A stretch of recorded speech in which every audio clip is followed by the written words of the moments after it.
Ya, assalamualaikum warahmatullahi wabarakatuh. Pada kesempatan kita kali ini, di video kita kali ini, kita akan membahas tentang kelanjutan dari rangkaian RLC kemarin. Kalau kemarin kita sudah bahas tentang apa itu impedansi dan bagaimana cara menghitungnya. Pada video kita kali ini, kita akan membahas tentang resonansi dan sifat-sifat dari rangkaian RLC. Nanti gimana kalau dia resonansi, kalau nilai XA sama dengan XC-nya sama berarti dia resonansi, bersifat resistif, kemudian ada yang kapasitif dan induktif, itu seperti apa. Sebelumnya saya akan review sedikit tentang RLC yang kemarin. Sebentar saya lepaskan dulu.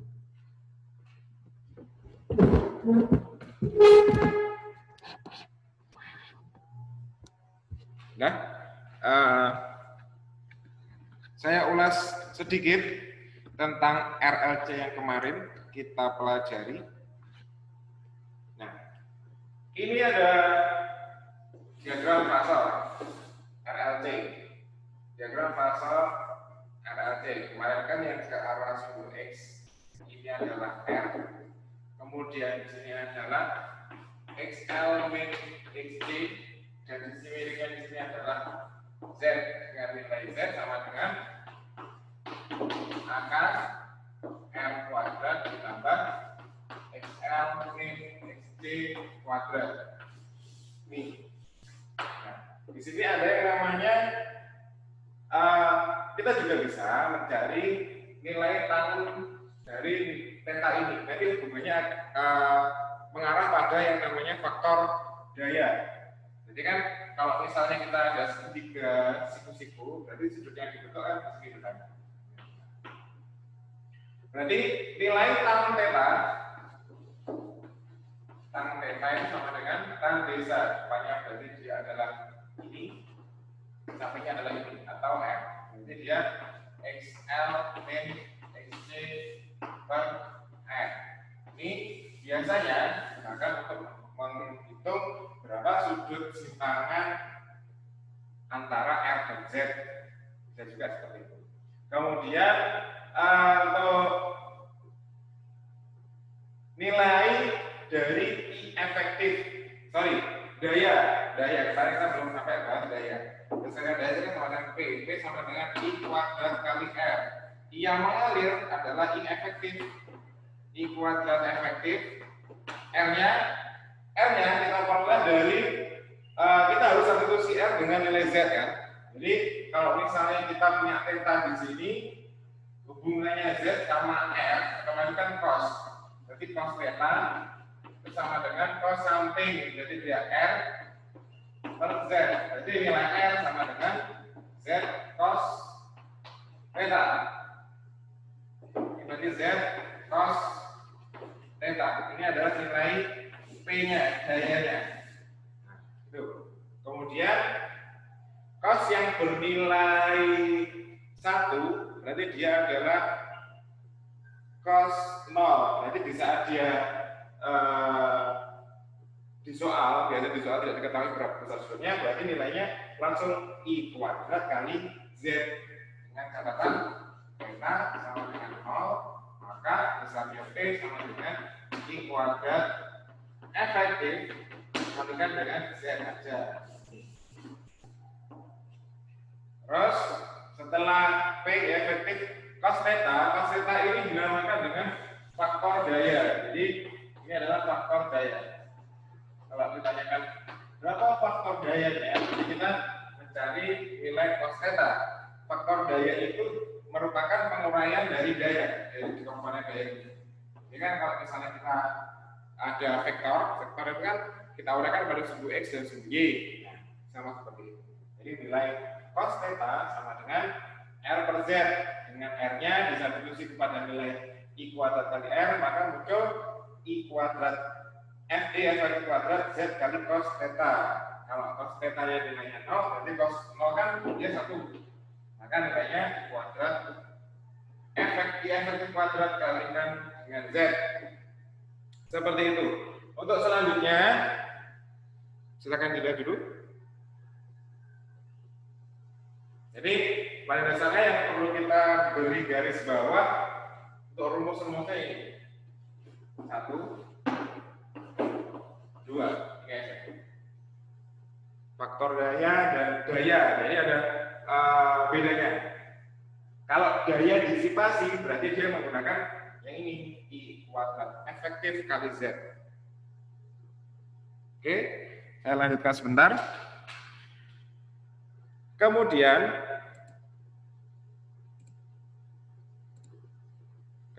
ada ringkasannya. Jadi ada hubungan antara XL dan XC. Jadi kan XL dan XC kan pada sumbu Y yang ke atas, sumbu Y positif. Jadi sifat rangkaian itu ada dua. Dia bisa bersifat resistif, induktif, sama kapasitif. Rangkaian RLC bersifat resistif itu di saat nilai XL sama dengan XC. Jadi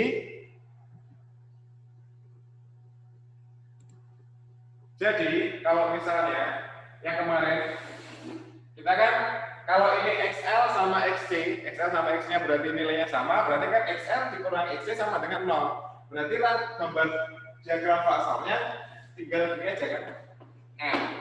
Tinggal nilai R aja. Seperti itu.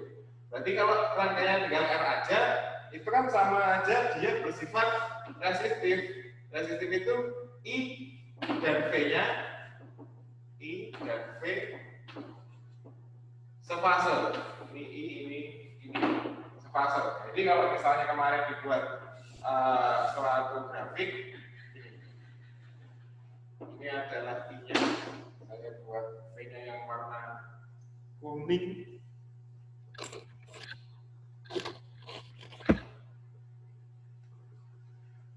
Ini V-nya yang warna kuning.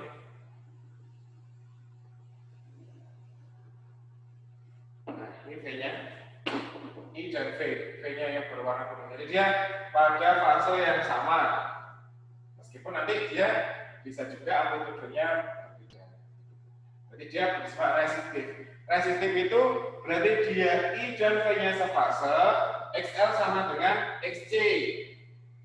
Kalau XL sama dengan XC, XL sama dengan XC. XL kan omega kali L, XC seper omega C. Seper omega C. Omega itu kan sama dengan 2, atau saya pindah dulu, jadi omega kuadrat sama dengan 1 per LC. Omega sama dengan akar 1 per LC. Saya pindah sini, omega sama dengan 1 per akar LC. Omega itu nilainya adalah 2πf. Kita akan mencari nilai F. LC, berarti dia F sama dengan 1, 2π-nya pindah ke sini, per 2π 1 per akar LC. Berarti dia nilainya adalah 1 per 2π akar 1 per LC.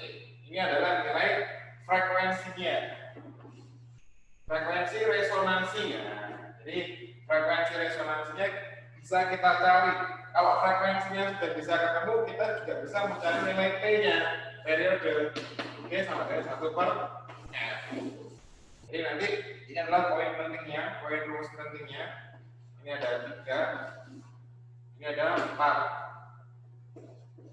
Nah, ini untuk yang rangkaian sefase. Ini kurang terang.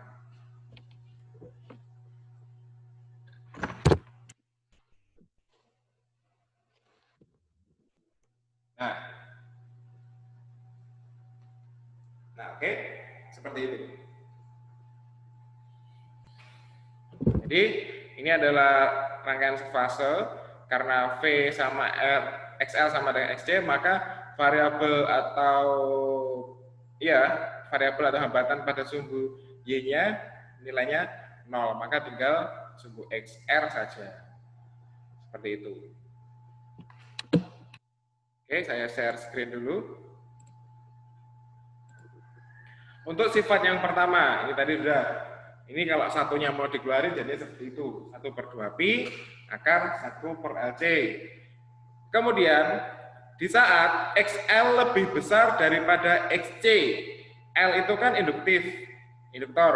Berarti rangkaian tersebut akan bersifat induktif. Berarti V mendahului I. Kalau saya buat grafiknya sama seperti yang resistif, ini saya tulis dulu resistif.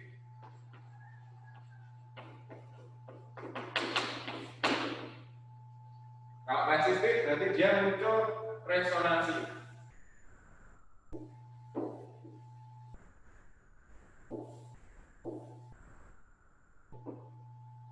Selanjutnya, ini ada yang bersifat induktif.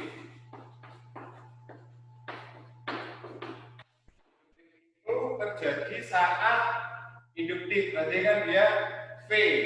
Kalau induktif itu berarti dia V, maka V yang mendahului. Nah, kalau induktif berarti V mendahului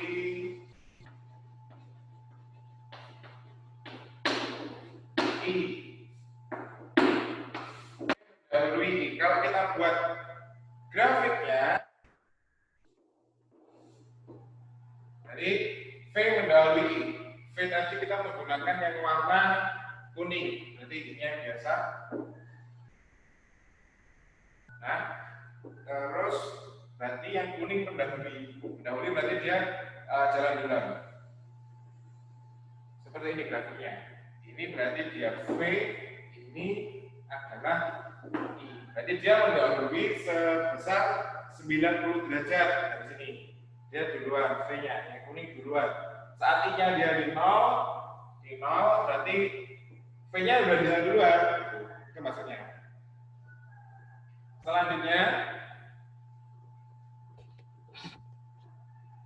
Selanjutnya ada rangkaian kapasitif.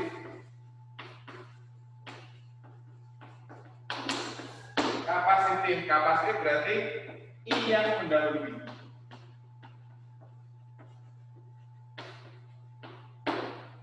I yang mendahului V. Nah, ini ada, kalau saya buat grafiknya, ini berarti yang di posisi 0 itu adalah I tetap.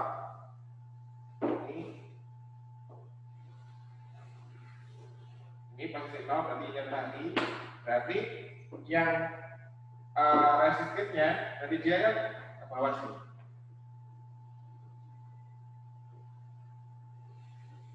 Nah, ini adalah nilai dari V-nya. Berarti I-nya mendahului, I-nya dia di 0, berarti dia adalah di min. Ini kan di atas dia plus. Nah, gitu. Untuk ada cara khusus untuk memudahkan kita menghafal. Kalau induktif itu siapa yang duluan? Kalau kapasitif itu siapa yang duluan? Kalau yang induktif itu kan berarti induktor. Induktor itu berarti dia lilitan seperti ini. Jadi lilitan seperti ini itu biasa digunakan untuk membuat trafo. Trafo berarti dia sebagai sumber tegangan. Itu sudah berarti V yang mendahului. Kalau yang kapasitor itu kita tahunya C, kan I kali V. I-nya itu adalah arus kan. Jadi dia gunanya hampir sama untuk menyimpan arus, menyimpan muatan.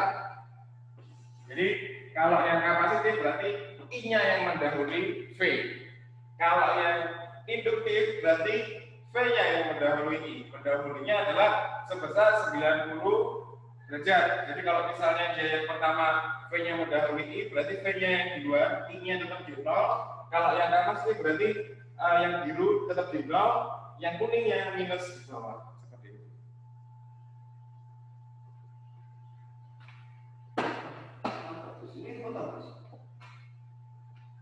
Ya, terima kasih untuk video kita kali ini. Cukup sekian. Semoga bermanfaat. Assalamualaikum warahmatullahi wabarakatuh.